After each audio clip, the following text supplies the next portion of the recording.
Hello, fellow gunners. Tim here, the reloading bench.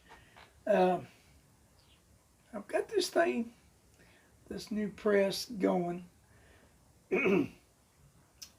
I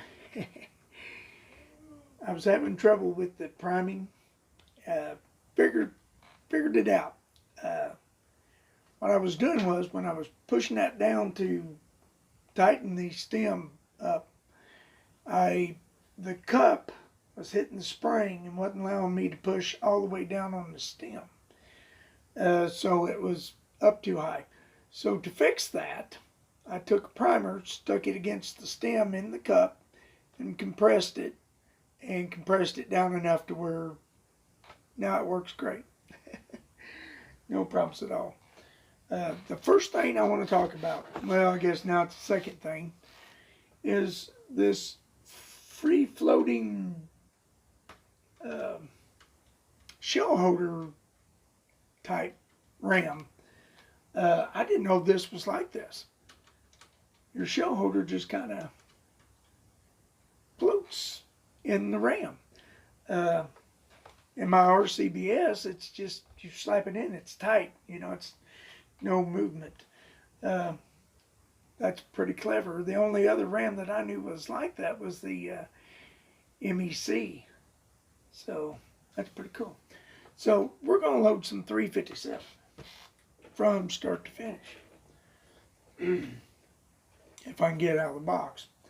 Now, these are spent cartridges. They've been shot. If the camera would focus, you'd see that.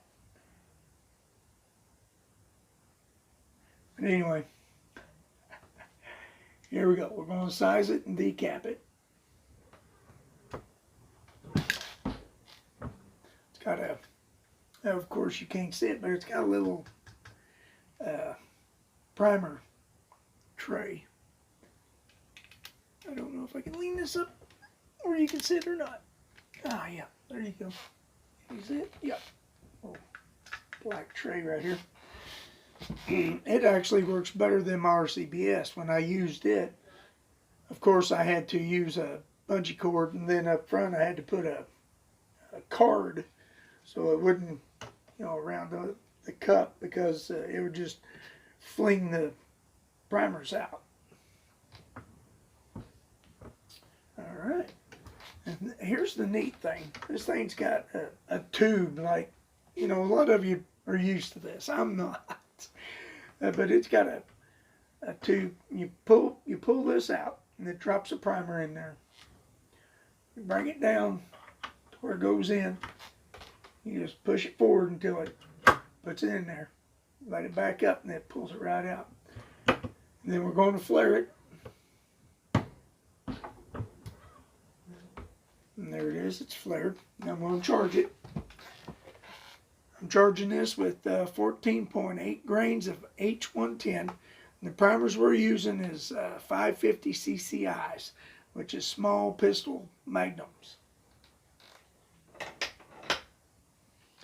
I've checked every load that I've done up till now, and with that RCBS Uniflow,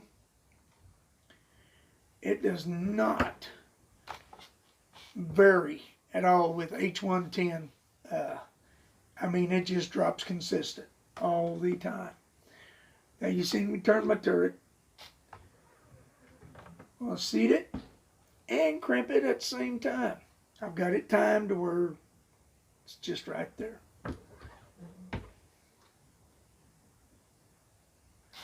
And there is the finished product. Of course, it's not going to focus.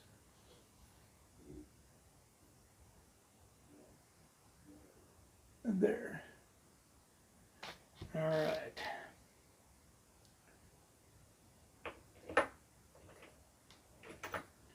We'll do that again.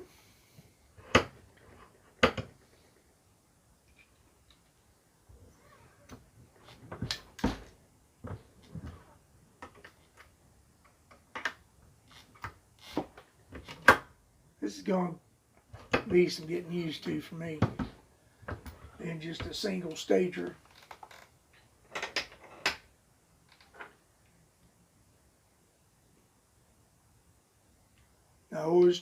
always look down in there to make sure that once you eyeball a charge, you can pretty much see where your level is. Man, it's so much faster. The one thing I like is sometimes when I'm doing this, working up a load or whatever, I'll forget a step or something happens, and then I'll have to change the die. I don't have to change my dies, I just have to flip it. I know some of you out there that use turret dies or turret presses are going, what's he so amazed by? But when I've used nothing but a single stage press the whole time I've reloaded, this is just fantastic to me. And hand pride.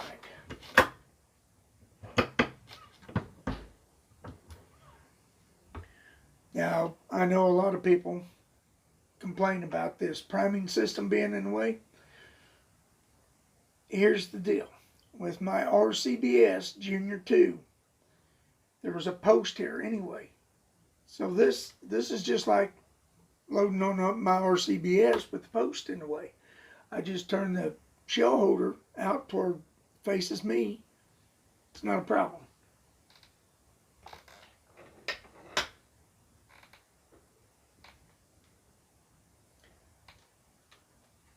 And I am liking this priming system now that I got it figured out. Now, I'm going to tell on myself because this is something that really just dug on to me like a tick. When I was setting my dies up earlier, I had my little handle in the turret like this, and I was changing it. Well, I didn't have my sizing die down far enough to clear my ram, and I busted my decapping pin. You know, I just pulled it like it and something snapped. I was like, what the heck was that? I thought maybe the ball bearing bounded up and popped a spring or something, but you know, you look at it, there's no way that could have popped out. So I looked down there on the floor and they're set my pin. I was like, crap. So now I'm going to have to order me some new decapping pins, which is good. You should always have a set spare laying around. Oh, pull that back out because I really don't need it. This thing ain't that hard to turn.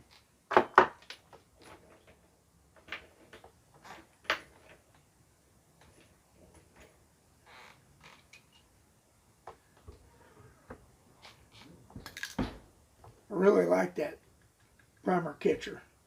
Like I said on my RCBS, I didn't put primer in there.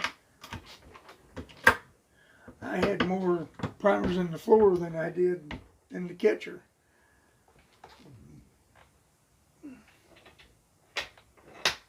Pardon me. All right, guys. So that is basically it.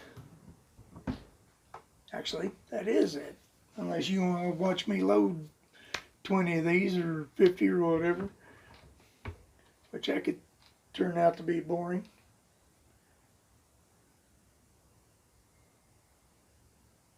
But I will have to say this, the